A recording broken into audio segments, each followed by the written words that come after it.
Hoy vamos a hablar de la tierra de Canaán.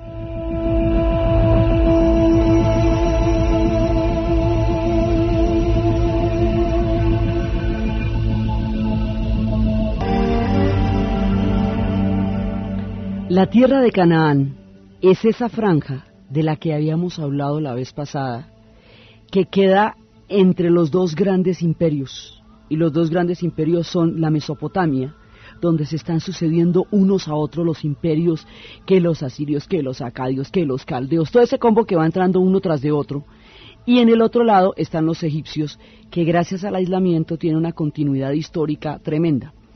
En la mitad hay unos pueblos que oscilan entre las influencias de estos dos grandes polos gravitacionales, que son Egipto y Mesopotamia. Esos de la mitad, hay una tierra, una franja de tierra, que queda entre el Mediterráneo y el río Jordán.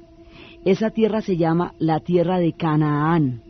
Esa tierra de Canaán hoy está ocupada por Siria, Líbano, Israel y Jordania. Básicamente, fundamentalmente Israel, Jordania, Líbano y son los que fundamentalmente ocupan actualmente ese territorio, y la parte de arriba de Siria, fundamentalmente. Ellos quedan contra el río de Jordán y ahí hay un valle.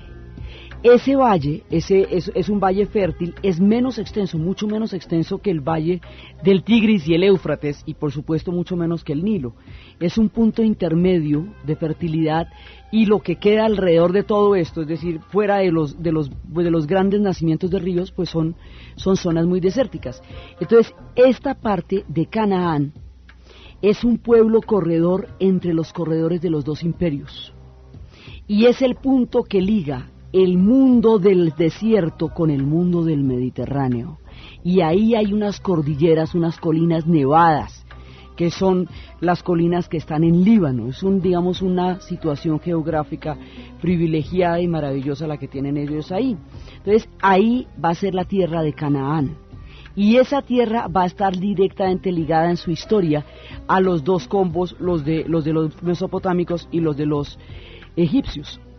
Entonces allá van a crear, por esa situación y por el mar, allá va a llegar mucha gente, muchísima gente va a atravesar, y también van a proceder de Arabia y también van a proceder de todas partes, muchísimo combo de gente, y allá es donde van a tener el mayor asentamiento los pueblos semitas. Entonces hay una primera parte que se está formando allá, y todos estos pueblos van a coexistir en la historia. Entonces hay dos tipos de culturas en Canaán. Hay una cultura costera, que es la que va a hacer todo el comercio por el Mediterráneo. Cananeo significa comerciante. Entonces, porque esa situación es la que va a hacer que ellos desarrollen un comercio muy importante. Entonces, los que están en la costa van a desarrollar toda una historia que tiene que ver muchísimo con el Mediterráneo, y que va a llegar hasta los confines, hasta Cádiz, va a llegar inclusive hasta Inglaterra. Esos que están en la costa son los que conocemos como los fenicios, ¿no? Toda la parte costera de Canaán. Y hay otra civilización, otros pueblos que están en la zona del desierto, que tienen ya mucho más que ver con el desierto, con el valle del río Jordán y con el Sinaí un poco. Esos que tienen que ver con esa parte va a ser la historia del pueblo hebreo. Es ahí donde van a surgir los judíos. Entonces, estos pueblos, los pueblos hebreos y los pueblos palestinos, van a compartir juntos la tierra de Canaán.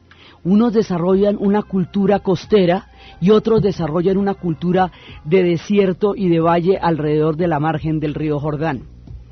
Entonces, cada uno va a desarrollar una civilización absolutamente poderosa y magnífica, y los cananeos van a relacionarse con todo el mundo, y los fenicios en particular, por la situación que tienen en el Mediterráneo, van a relacionarse con todo el mundo. Ellos van a desarrollar un imperio marítimo, se van a volver comerciantes, y van a poner especies de factorías, haga de cuenta concesionarios, como si usted tuviera concesionarios o filiales, por toda la costa del Mediterráneo. Entonces ellos son los que van a llegar hasta la mismísima Gran Bretaña, hasta la Inglaterra, que eso en esa época era donde se devolvían los vientos, porque allá es donde tienen el hierro. Esta gente está buscando el estaño y el hierro, y como ellos poseen el hierro tempranamente, pues se pueden enfrentar con toda la gente de la época y a todo el mundo le dan duro porque ellos tienen el hierro, y eso los hacía particularmente poderosos. Estos van a desarrollar las embarcaciones más impresionantes, se van a convertir, además para ellos es mucho más fácil porque es que para navegar por el mar usted no necesita sino un barco. Para poder comerciar por la tierra usted necesita caminos, usted necesita animales, usted necesita rutas. Es mucho más camelludo, digamos, es mucho más complicado las rutas terrestres que las rutas marítimas. El mar está ahí y no es sino aprender a navegar. Estos aprenden a navegar porque están en una franja donde enfrente tienen el Mediterráneo. Y aprenden a navegar y se van por todas partes y perfeccionan una cantidad de inventos. Son los pueblos que tienen comercio con tantas civilizaciones, pues enriquecen muchísimo su cultura porque entran en contacto con muchísimos pueblos. Entonces entran en contacto con los egipcios y los egipcios están produciendo a partir del papiro. De ahí viene la hoz griega que después se dirá papel. Ellos le sacan como el centro al papiro, como la madre, lo secan, le hacen un proceso en el agua, lo extienden y eso queda como una tela delgada sobre la cual se puede escribir. Entonces ahí empiezan a escribir. Entonces un montón de papiro, un rollo de papiro grande. Más adelante los griegos, que es a través de los cuales conocemos el nombre de todas las cosas, lo van a llamar biblón, cuando es un rollo grande de papiros. Entonces, el plural de biblo se va a llamar Biblia, el libro, que es como se conocerá la historia en la cual está escrita el mundo de los hebreos. Entonces, más adelante, una de las ciudades más importantes de Fenicia, del mundo fenicio, va a ser Biblos, porque se va a convertir en uno de los centros más importantes del comercio del papiro. Y como se comerciaban esos rollos grandotes que se llamaban biblón, la ciudad se llama Biblos, una de las primeras ciudades. Entonces, allá van llegando las influencias de todas partes y se van repartiendo las influencias hacia todos los demás pueblos. Allá, en Fenicia, había un caracol que da un tinte. El problema con las tinturas vegetales para el algodón y para la ropa era que muchas de esas tinturas se desteñían. No conocían técnicas de fijado todavía en esa parte. Eso más adelante, los que tenían esas técnicas súper pilísimas y las van a desarrollar mucho tiempo después son los persas con los tapetes. Pero en este momento había problemas con el fijado, porque la tintura vegetal se desteñía rápidamente. Ellos tienen un caracol, en Fenicia hay un caracol, cuyo cuerpo produce una tintura que no se destiñe. Entonces la tintura, y es carísima, esa tintura de la época, que era la que, mejor dicho, esa era la propia para toda la moda y para el tejido y para la elegancia y para la pinta, sí, la que todo el mundo quería, la tenían los fenicios. Por ese caracol es que le van a decir que los griegos le van a poner fenicios a los fenicios, por la manera como llamaban a ese caracol. Entonces los fenicios tenían esa fuente ahí, no solamente el comercio, sino que tenían esa fuente que les daba ingresos bastantes, porque era lo que lograba, en un momento dado lograba solucionar el problema de la tintura. Entonces ellos van a ser comerciantes de tela, ellos van a perfeccionar el vidrio, y en aquella época ya teníamos la escritura desde los sumerios, pero esa era una escritura complicada porque era escritura en tablillas. Entonces ahora, y era una escritura, la escritura como se manejaba, sobre todo en los términos de los egipcios, era una escritura muy compleja, que solamente la podían tener los sacerdotes, los grandes sacerdotes. Eso hacía que la escritura estuviera en manos de unos pocos y que no hubiera una popularización del saber en ese momento por lo complicado, y se fue adquiriendo un carácter sagrado, pues tanto que jeroglífico significa escritura sagrada, hieros es sagrado y grafos es de la parte de escritura. Entonces, lo que van a hacer los fenicios, ellos se van a inventar una cosa absolutamente genial. Lo que van a hacer los fenicios es, primero empezaron a designar las cosas, empezaron a ver las letras en las que se designaban las cosas, y luego empezaron a tomar solo la primera letra en la que se designaban las cosas, como se llamaban las cosas, y fueron juntándolas. y descubrieron que eso básicamente eran 22, que usted las combinaba de diferentes maneras, pero básicamente eran 22. En las lenguas de origen arábico no había, de origen semita, estas lenguas semitas de las que hablábamos, no se escriben las vocales, solo se escriben las consonantes. Entonces ellos cogen estos caracteres, los simplifican y se inventan el alfabeto. O sea, en todo lo que escriba, cualquier cosita que usted vaya a escribir, eso es un recuerdo fenicio. La escritura está inventada desde hace muchísimo tiempo, pero esto es el alfabeto. Esto no es un ideograma, como la escritura china, no un pictograma, ni es un jeroglífico, esto es un alfabeto. Son convenciones de letras que significan las cosas a las que se están hablando.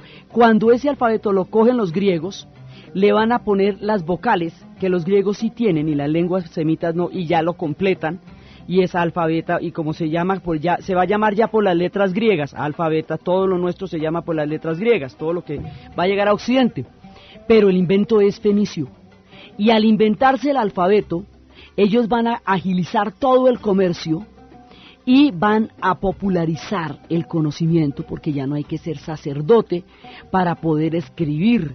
Y esto es una revolución que solo va a ser igualada en términos de difusión del saber por la imprenta que se inventen los chinos y que Occidente vaya a redescubrir y a reinventar con Gutenberg. Así, de ese tamaño son los fenicios.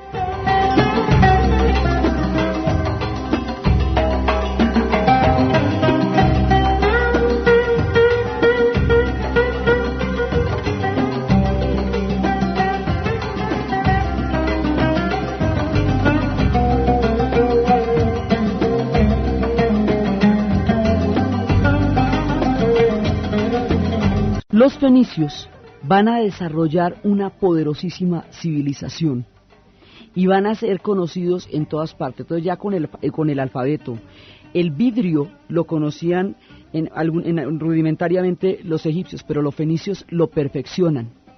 Y tienen otra cosa que es maravillosa, ellos tienen unos cedros tan absolutamente impresionantes que son el emblema de ellos hoy por hoy como nación. Inclusive los que quedan hoy, que siguen siendo maravillosos, ya no son tan grandes como los cedros vivos que existían en su época. Con esos cedros se hacían las grandes embarcaciones, con esos cedros se hacían columnas de los templos egipcios, se hacían las grandes embarcaciones de los imperios de la época. Entonces a todo el mundo le interesaban los cedros del Líbano. Entonces tenían el caracol para los tintes, tenían los cedros, tenían el comercio, y van juntando todas las culturas y van creando una civilización muy grande. Hoy por hoy, ellos están en una costa que después los griegos llamaron Siria, más arriba la llamaron Siria porque se conocieron un pueblo que se llamaban los Urí, y por ello lo llamaron Siria. Entonces, más en la parte de abajo hay una región que es la región de todos los cedros, precisamente, que están en el Líbano y todo eso. Esa región de ahí es un valle y la llamaban la Siria hueca. Y después le empezaron a llamar la Siria blanca, y blanco es una palabra de las lenguas semitas que es Líbano. Hoy se llama Líbano porque ahí es donde están además las cumbres nevadas. Entonces entre las cumbres nevadas, imagínense eso, entre las cumbres nevadas, el mar, los cedros y el valle, está el país del Líbano. Ahí están los libaneses, y esos son los antiguos fenicios, y sus ciudades todavía están allá. Ahora, como en el comienzo de los tiempos, están las ciudades en la tierra del Líbano. Entonces, estos fenicios van a ser los duros de las culturas costeras, y son los que van a llegar a todas partes, y son los que van a llegar pues hasta España. En España van a fundar Cádiz. Esa es una de las primeras asentamientos que va a haber. Cuando ahí estaban apenas empezando a aparecer los tartesios, ya los fenicios llegan por la península ibérica. Los fenicios van a llegar por todo el Sahara, van a darle toda la vuelta al África, le van a dar toda la vuelta al mapa del África. Los fenicios traían porcelanas de la China, con eso les digo. O sea, con esos barquitos, ellos en esa época le daban la vuelta al mundo. Era impresionante hasta dónde habían llegado ellos. Y eran un pueblo pequeño con una gran habilidad para llegar a todos los lugares de la tierra. Entonces, ellos van mutando también de civilizaciones, sus ciudades van cambiando de importancia.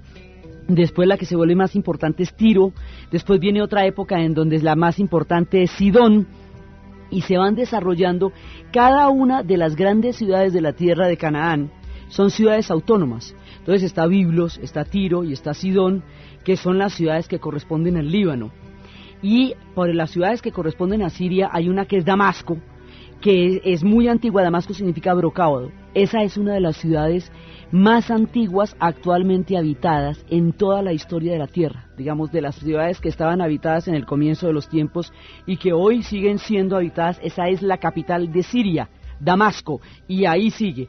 Todo esto va pasando en Canaán. Esto es en las partes de la cultura costera. La otra parte, que es la cultura del desierto, que es la cultura de los hebreos, la como vamos a ver después, pero ahorita estamos en toda la parte de los fenicios.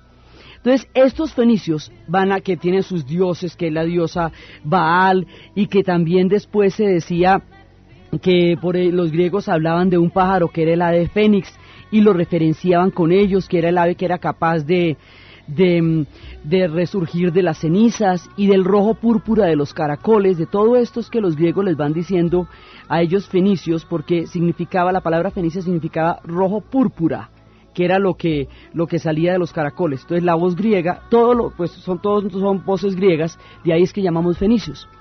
Esta gente va a armar no un imperio, sino una cultura de comercio a lo largo del mundo, pero básicamente en el Mediterráneo.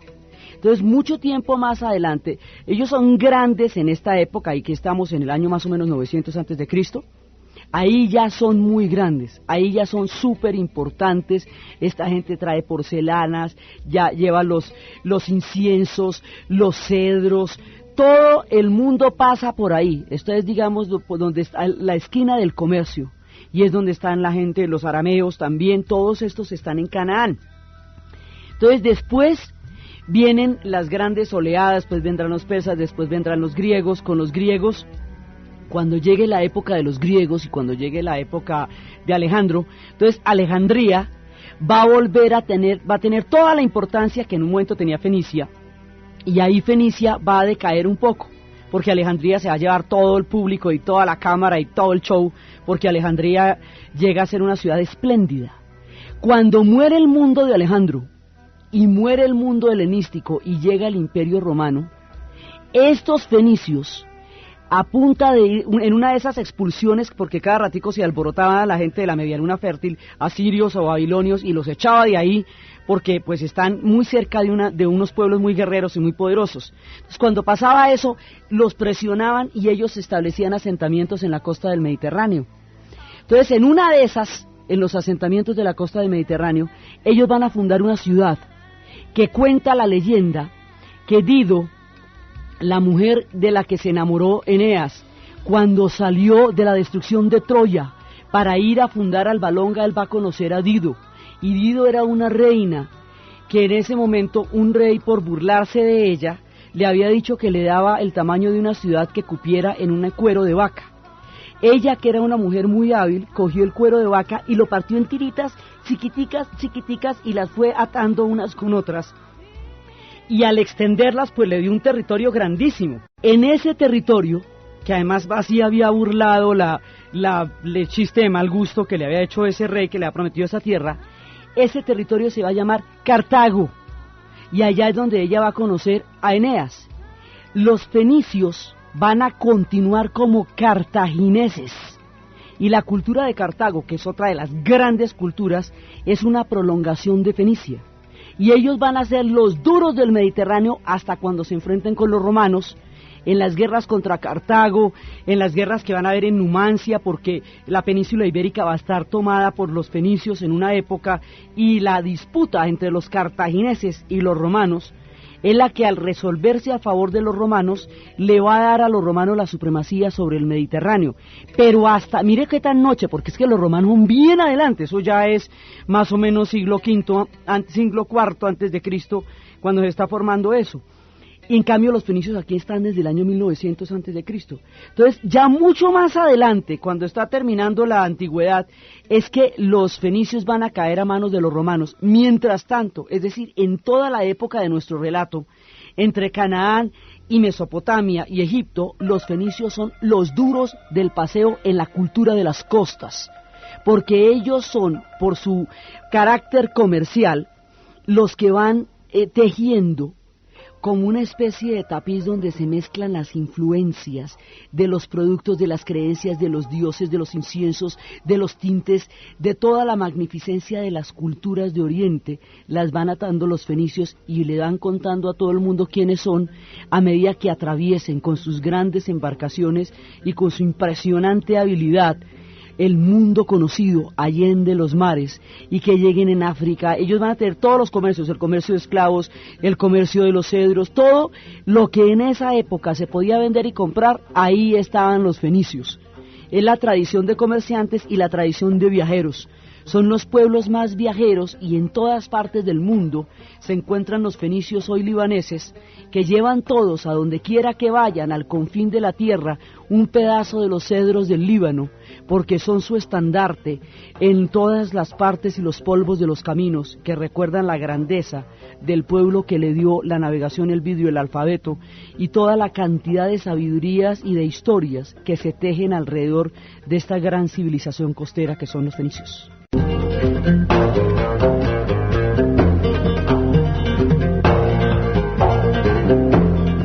En la región de Canaán y en la parte de las culturas costeras vienen oleadas de pueblos, cantidades de oleadas de pueblos, y hay otros que van a llegar que se llaman filistinaes, que los griegos van a llamar palestinos, y que están allí junto con el mundo fenicio y con el mundo cananeo. Son diferentes oleadas de pueblos que van llegando, que vienen de todas partes, que se encuentran con los diferentes imperios que se van asentando en lugares. Entonces también llegan los palestinos allá.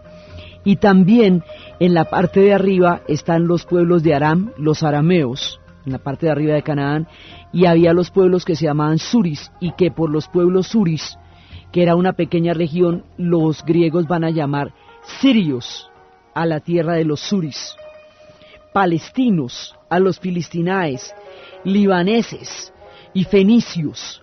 Entonces todos estos pueblos van formando la Canaán, de lo que tiene que ver con la parte costera, la que va para el Mediterráneo.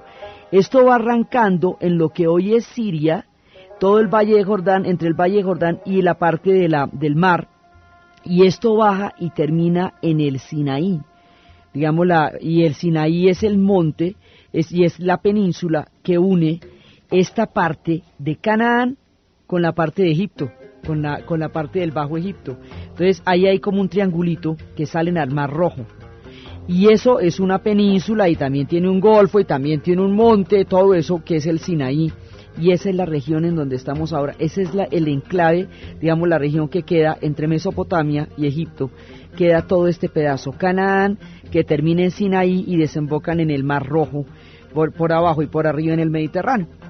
Entonces, pero uno dice, ¿pero por qué dice uno de los griegos? Y otra es que los griegos, y que los griegos la llamaron así, que el griego le decían a la púrpura roja, que así llaman a los fenicios por la púrpura roja, que a los palestinos porque eran palestinaes, que a los sirios porque eran suris. ¿Por qué los griegos llaman a todo el mundo así? O sea, ¿de dónde salen para venir a llamar a todo el mundo cómo? Resulta que en la tierra de Canaán había, desde tiempos anteriores, cuenta la leyenda, que Zeus, que es un tipo tremendo, se disfrazó de toro blanco para seducir a una hermosa doncella, y le dijo que se posara sobre él, y la doncella se posó sobre él, y entonces en lugar de quedarse con ella en la costa de Canaán, se internó en el mar, y la llevó allí nadando por el mar hasta una isla donde se quedó con ella. La isla se llamaba Creta, y allá llegó con ella, y allá se quedaron felices de la vida, como le gustaba a Zeus en todas sus aventuras. La chica se llamaba Europa, y ella es la que le va a dar el nombre al continente. Zeus la lleva a la isla de Creta, y acuérdense ustedes que Creta es la mamá de la cultura griega, que la cultura griega viene de la cretominoica, y que de Creta viene el mito del Minotauro, y que ahí fue cuando salió toda la historia del Minotauro y que después a través de ellos, cuando llegaron a Iberia, allá con los tartesios llegaron las historias del Minotauro y todo eso. Entonces la mamá, esta época es, digamos, contemporánea cuando se está formando la cretominoica, que es de las más antiguas, y de ahí va a salir la cultura griega. Entonces la cultura griega está emparentada con este mundo cananeo y fenicio por esa seducción que le hace Zeus toda delicada a Europa, y Europa es el nombre que va a recibir todo ese continente con el tiempo más adelante. Ella tiene un hermano que es un príncipe que también va a llegar a Creta con ella más adelante. El tipo se llama Cadmo, y Cadmo es el que lleva el alfabeto que tienen los fenicios al mundo griego. Entonces más adelante los griegos lo que van a hacer es ponerle vocales a este alfabeto fenicio, utilizando los mismos 22 caracteres que tenían, y van a conformar el alfabeto como hoy lo conocemos, y lo van a llamar de acuerdo con el nombre de las letras griegas, que es alfa, beta, por eso se llama alfabeto, ¿sí?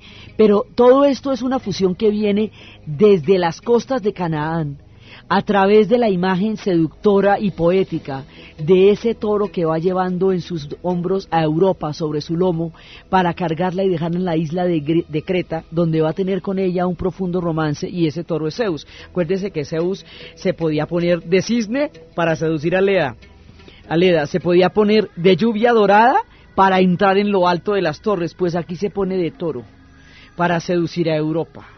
Entonces, y aquí todavía los griegos, porque como acuérdense que el Olimpo se forma mucho antes de Grecia, entonces aquí está empezando esta historia que mucho más adelante nos va a desembocar en la cultura griega. Esos griegos que vienen desde esta historia en la que Zeus lleva a Europa, van después a tomarse todas estas costas, porque además están muy cerca, y son los que le van a terminar dando nombre a todo.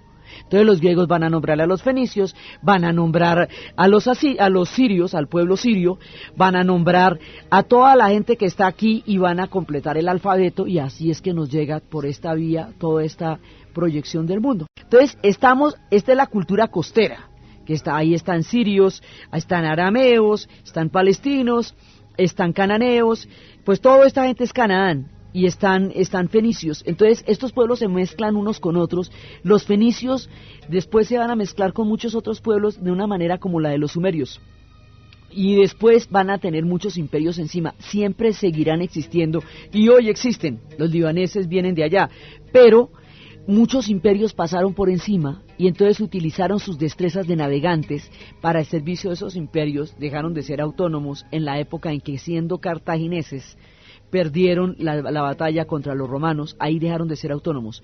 Siguieron existiendo y existen hasta ahora, y tienen, como tenían en ese entonces, una exquisita culinaria. La comida libanesa es maravillosa, y siguen existiendo como tales ahí. Pero ya, digamos, en la época de Roma, ellos van a formar parte de los diferentes imperios cuando Cartago pierda la hegemonía sobre el Mediterráneo. Entonces, esa es una parte de la gente de Canaán. Mientras tanto, en la otra parte del relato, ya hacia lo que viene siendo el desierto, el valle del Jordán y los montes para adentro, ya no la cultura costera, sino la cultura interior, la que va a dar con el valle del Jordán. Ahí también están pasando cosas. Ahí hubo una alianza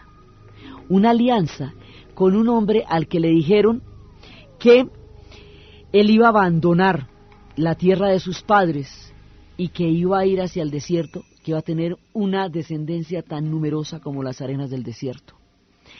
Ese hombre había nacido en Ur, pues era desde Ur que salía para allá, o sea, desde la Mesopotamia, desde Ur de Caldea, cuando empieza a establecer la alianza. Él va a llegar allá y establece esa alianza. Esa alianza es un pacto con un único Dios.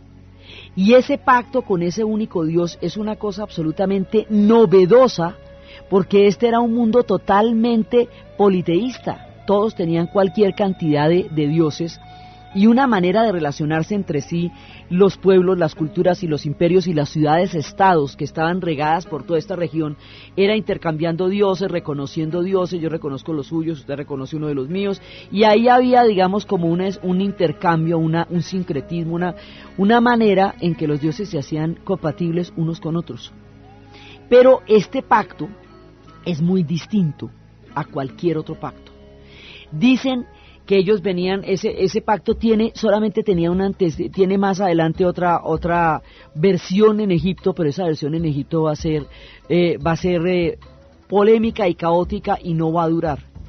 El pacto, que va a ser la versión con la Akenatón, el pacto que ellos hacen es el pacto que hace un Dios único. Ese Dios único, esa idea no la habían contado por allá. Hace un pacto con un pueblo, con un hombre que va a ser un pueblo. El hombre que va a ser un pueblo es Abraham, y el pacto lo hace con Yahvé. Y ahí se va a establecer una relación personal con un Dios único. Entonces, ese cuento no lo habían echado allá. La otra vez que lo echaron fue en Egipto, pero eso fue después con Akenatón, cuando se quiso volver a Egipto monoteísta, y se armó como una rebelión, porque fue considerada una herejía en ese momento y porque desestabilizaba todo el sistema de dioses de Egipto. Entonces, después de que murió Akenatón, volvieron al politeísmo y siguieron siendo politeístas. Entonces, esta cosa queda aquí, este pacto queda acá. Entonces, este hombre va a tener ese pacto, y ese pacto, según los pueblos hebreos, el pacto lo hizo con Yahvé, un único Dios. Y ellos se van a llamar hebreos porque vienen de Abraham. Primero de Abraham y luego de Abraham. Digamos, Abraham es la primera manera como se le conoce, y después ya se le va a conocer como Abraham. Entonces, él es el testimonio de ese Dios, y él es el que empieza con ese pacto. Y a través de él se va a dar una descendencia. Entonces, él va a tener una esposa que se llama Sara. Y Sara va a ser la descendencia con su hijo Isaac, y a través de Abraham, Isaac y Jacob se va a dar la descendencia de este pueblo hebreo. Eso es lo que van contando ellos. Por el otro lado, los pueblos árabes dicen que ese pacto se estableció con Alá, que Alá hizo ese pacto con Abraham. Y en la época en que Abraham vivía, Abraham era un patriarca, y él hace toda la migración y va a llegar a la Palestina y todo. Y él vivía con su mujer y con su esclava. La esclava era Agar y la mujer Sara. No podía tener hijos con Sara, entonces tuvo un hijo con su esclava Agar. El hijo que tuvo con su esclava Agar se va a llamar Ismael, y ese es el padre de los pueblos árabes. Y el hijo que tuvo con su mujer, y después más adelante queda embarazada, porque hay un momento en que Agar tiene el hijo, que nace Ismael, y se le va volviendo un problema a Abraham en esa carpa con esas dos mujeres, mirándose maluco, y este hombre va a decir, esto está gravísimo. Entonces hay un momento en que Sara no la soporta, porque le parece que la otra se puso picadísima, y a la otra le parece que Sara, mejor dicho, tampoco, gravísimo. Entonces hay un momento en que ella le dice a Abraham que no puede vivir con Agar. Entonces Abraham le dice a Agar, mira, yo te protejo, te quiero y voy a estar contigo, pero no te puedo tener aquí porque esto se me está poniendo imposible, entendeme. Entonces la lleva al desierto con su hijo Ismael, pero ella va a tener la protección. De todas maneras ella va a estar protegida, y en un momento en que parece que hubiera estado en la sequía, aparece un pozo, y en ese pozo es donde lo van a cuidar a Ismael hasta que crece, y ella también será la madre de un pueblo, y todo un pueblo nacerá de ahí. Entonces ella es la madre de los pueblos árabes. Y más adelante Sara va a quedar milagrosamente embarazada, y vendrán unos hombres de lejos y le van a anunciar a ella y a Abraham que ella va a tener un hijo, y ese hijo es Isaac. Entonces los dos pueblos, que son semitas, que finalmente van a vivir toda su vida en Canaán, pues mucha parte de sus historias allá, que unos están más en la costa y otros están más adentro, todo viene, pues se proclaman, ambos vienen ambos parten en sus raíces de Abraham. Entonces, por el lado de él viene Isaac, y en el mundo hebreo, la religión la transmite la madre, es a través de Sara. Isaac es la descendencia de Abraham a través de Sara, y ahí va creando el mundo del pacto con Yahvé. En el mundo árabe, la descendencia viene por el padre, y a través de Agar, Ismael y sus hijos, por la descendencia de Abraham, van creando el pueblo árabe.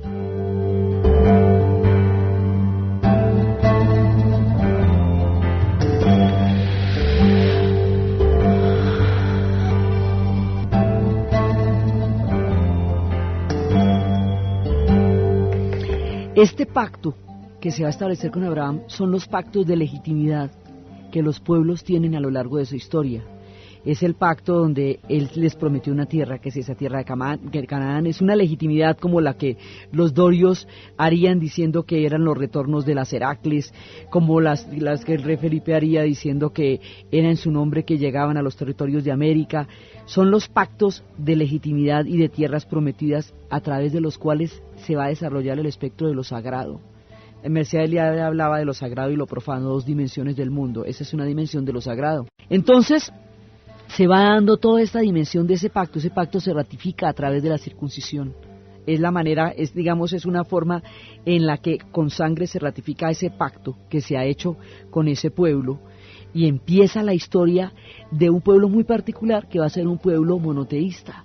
En un momento en que el mundo es completamente politeísta, entonces se van a dar todas estas, esa idea es completamente, novedosa, e incluso para ellos es casi inimaginable, para el mundo como existía en ese momento, que hubieran llegado con la idea de un solo Dios. Hay una párrafo de Thomas Cahill que empieza a contar qué pasaría cómo hubieran sido las reacciones, periodísticas si se les hubiera dicho eso en ese momento.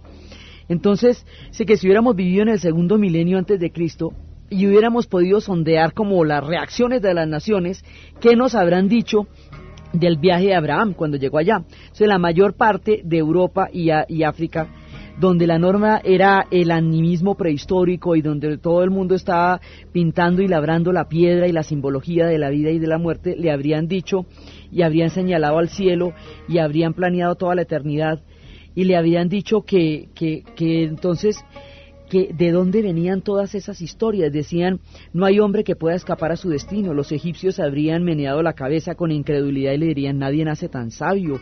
Nos habrían comentado, habríamos dicho, algo nos habrían contado los del Consejo de Ancianos, copiad a nuestros ancestros y enseñadles a los hombres el gran ejemplo. Esto era una cosa que nadie podía suponer en ese momento. Para los chinos hubiera sido totalmente impensable dentro de la rueda de la vida y de la muerte. Para los griegos hubiera sido del todo inimaginable con todo su panteón.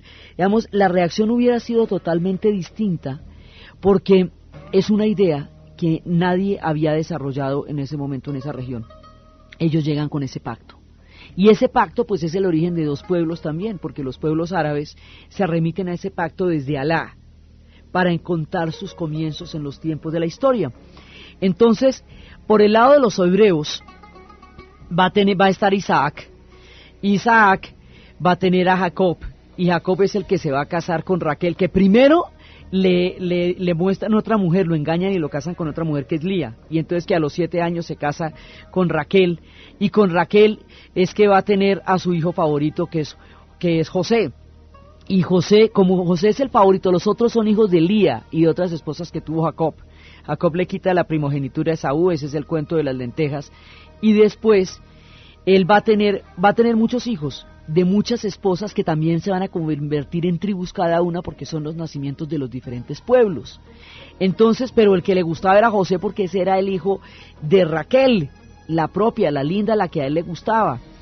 Entonces, ese José, como es tan favorito de Jacob, y todo el mundo le decía que era el favorito de Jacob, entonces a él es el que van a llevar, a él los hermanos lo van a vender como esclavo a Egipto, pues lo van a vender a los egipcios. Entonces Jacob también se decía de él que un día se le apareció un ángel del Señor. Este Dios, este Yahvé, el Dios de los judíos, no se puede representar, no puede tener imágenes. No puede verse de ninguna manera. Tiene ángeles que lo ayudan por ahí y van manifestándose, pero él no puede verse, pero tampoco se puede nombrar. Él es el innombrable. Entonces, un día se le apareció uno de esos ángeles y él pues no lo reconoció y luchó contra él, y a Jacob se le llamó Israel, el que luchó contra el Señor porque encontró uno de sus ángeles. Y se le llamó de esa manera, pero él sigue con la descendencia. Y su hermano José, su hijo José, es el que va a ser llevado a los egipcios, y allá empieza todo un capítulo de la historia de ellos, que es todo lo que va a ser cuando lleguen a Egipto, que José se va a convertir en el confidente del faraón porque logra descifrar los sueños y logra decir que en un sueño del faraón le dice que él había visto la abundancia. Entonces le dice, mire, ese sueño le dice que va a haber 7 años de sequía y 7 años de abundancia, y que tiene que, en la abundancia, tiene que recoger para los 7 años de sequía. Interpreta el sueño y el faraón le cree, y va a tener como una preeminencia muy grande dentro del pueblo egipcio. Pero esa era una época en que los egipcios estaban dominados por una fracción que eran los hicsos. Entonces, en esa época, el pueblo de Abraham, pueblo judío, fue muy bien recibido, pero luego cambian las tendencias y quedan esclavizados allá. Entonces, no les va muy bien ya en la segunda etapa, y allá van a durar mucho tiempo hasta que puedan salir de la esclavitud y atraviesen el Sinaí y regresen otra vez a Canaán, de donde habían salido cuando José fue vendido por los hermanos. Entonces, esta gente también está en Canaán, y este Yahvé es un Dios innombrable y no se puede representar. Entonces, hay una manera en la cual se van a imaginarse, hay un mito en el cual cuentan cómo es que van apareciendo las letras del alfabeto.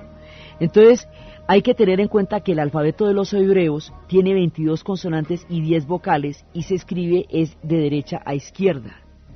El alfabeto que se usa en Occidente se escribe de izquierda a derecha. Entonces, todas las letras hebreas corresponden a un número, están cifradas en un número. Entonces, Aleph es el 1, Bet es el 2, y así sucesivamente. Entonces, hay una referencia que son los teflin, que es como los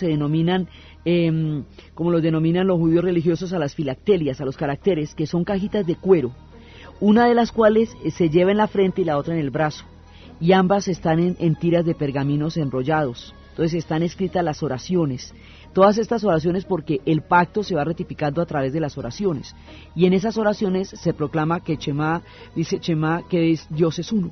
Entonces cuenta la leyenda que Dios iba a crear el mundo, que se sentó en su magnífico trono y que se puso a reflexionar sobre los planes de la creación, y que consultó la Torá, de la misma manera en que un arquitecto consulta los planos antes de hacer una casa. Entonces, las 22 letras del alfabeto hebreo habían sido grabadas con una pluma de fuego alrededor de su corona, y las letras se desprendieron de la corona y se le fueron apareciendo una por una, y se colocaron frente a él, y empezaron a empujarse las letras unas con otras, a discutir y a tratar de llamar la atención y al tiempo y tal. Y entonces una de ellas se le apareció y le dijo: Dios Todopoderoso, crea el universo a través de mí. La letra Tau se abrió camino hacia la primera fila y dijo: está más que justificado que me elijas a mí para encabezar el mundo, porque yo soy la primera letra de la palabra Torá, y llegará el día en que Moisés entregará la Torá a los hijos de Israel. Y Dios contestó: lo que dices es cierto, dentro de 3306 años dispondré de ti la letra Tau para que encabeces la palabra Teflin, que será el símbolo, y ese símbolo es el que van a llevar en la frente los justos, de manera que cuando llegue el ángel destructor a castigar a los pecadores, verán el tefilín y no les harán daño a los hombres que lo llevan. Entonces, pero la palabra no logró consolar a la letra Tau, que de todas maneras se retiró ahí como... Bueno, entonces vino la otra, y una tras otra las letras defendieron su causa para explicar por qué ellas eran las más importantes. Entonces la segunda de la otra letra del alfabeto dijo Bet, se dirigió a Dios y le dijo: Señor, la oración diaria de alabanza tuya empieza con Baruch, que significa bendito. Bendito sea por siempre. No creo que haya mejor justificación para que me utilices a mí. Y el Señor la fue complaciendo, dijo: sí, está bien, adoptó la letra Bet para Baruch, y también la colocó en las palabras hebreas que significa al principio él creó, Bet Shavit Beram. Y así todas se van apareciendo una tras otra, y de pronto le llamó la atención que la letra Aleph había quedado tranquilamente por allá en un sitio. ¿Y por qué tú eres la única que no me ha pedido nada?, preguntó. Señor Dios del universo, contestó Aleph, yo soy la menor de tus letras, puesto que el número que me corresponde a mí es el 1. Entonces no creo que haya necesidad de hacerte ninguna solicitud. Entonces quedó impresionado de la modestia de la letra Aleph, y le dijo: pues te tienes a ti misma en muy poca estima, habrá que convertirte en la más importante de las letras. Es cierto que tú eres el número 1, pero Dios es uno y también la Torá. Y cuando mi pueblo reciba los 10 mandamientos, que son la esencia de la Torá, utilizaré la primera letra para ellos, y por eso la letra Aleph es la que se pronuncia en la palabra hebrea Anoquí, que significa soy el Señor tu Dios, y así van apareciendo las letras. Entonces van apareciendo todas las historias de este pacto, y estas historias tienen los pactos de las letras, tienen los pactos de los ángeles, tienen los pactos de los libros sagrados, de las oraciones de este pueblo que también habita en la región de Canaán. Entonces este pueblo que también habita en la región de Canaán y que viene de Abraham, está en esa región hasta el momento en que José y sus hermanos son llevados a Egipto. Allá dura un tiempo larguísimo. Después de ese tiempo, allá va a conocer muchas de las particularidades de la cultura egipcia, y mucho tiempo después, entre ellos, es que habrá todo el experimento de Akenatón y todo eso entre los egipcios, y luego van a salir de allá con Moisés, y van a durar 40 años atravesando el Sinaí. Acuérdense que el Sinaí es el pedacito de tierra, la península, que une el mundo egipcio con la tierra de Canaán. Eso está pegadito por un triángulo, que es el que sale al Mar Rojo. Ese triángulo es el Sinaí. Entonces duraron 40 años atravesando el Sinaí, y uno dice, ¿pero por qué duraron tanto tiempo? Hay quienes dicen que todo ese tiempo se dio porque la generación que había conocido la esclavitud debía morir toda para poder dar paso a nuevas y libres conciencias. O sea, que la gente que llegara a la tierra prometida, a Canaán, pues a toda esta tierra, tenía que haber perdido ya la noción de la esclavitud. Una generación entera debería pasar antes de que llegara la siguiente para crear una tierra prometida entre hombres libres, de una manera libre. Entonces, de ahí vienen muchas historias. Por ejemplo, en el momento en que el faraón finalmente los deja salir, después de las 7 plagas y después de todo lo que se ve en las historias, de la historia sagrada, de la historia del libro, después de las 7 plagas, de los primogénitos, de todo lo que pasó, cuando los deja salir de una, rápidamente. Entonces cogen el pan sin alcanzar y hacer la levadura, apenas la masa, y se la llevan para el desierto. Entonces por eso cuando se celebra la salida del desierto, ese pan va sin levadura. Ese pan es un pan ácimo que no tiene levadura, porque no alcanzaron a echarle la levadura en el momento en que les dijeron, ya, se fueron inmediatamente. Y es cuando van saliendo de allá que salen muchas leyendas, porque ellos van a llegar, a través de esto ellos van a volver finalmente a la tierra prometida, pero se dice que hubo unos que se quedaron, y que esos fueron expulsados después cuando sucedió que en el momento en que se abriera el mar, ahí en ese momento los egipcios no le perdonaron a los orfebres que se habían quedado y los fueron a llevar dizque a ahogarlos uno por uno, y ellos pidieron a Yahvé una tormenta de arena, y en la tormenta de arena se perdieron y quedaron perdidos en las altísimas mesetas de Etiopía. Y por ahí sale otra rama, que es la rama de los judíos de Etiopía, que es la que después se va a encontrar con la reina de Saba y el rey Salomón mucho más adelante. Ahí hay una cantidad de historias en ese retorno. El asunto es que llegan a la tierra de Canaán, regresan a Canaán, y cuando regresan a Canaán sigue su historia, como la estamos contando de los pueblos cananeos en esta franja entre los dos grandes influjos civilizadores de la tierra de Mesopotamia y la de Egipto.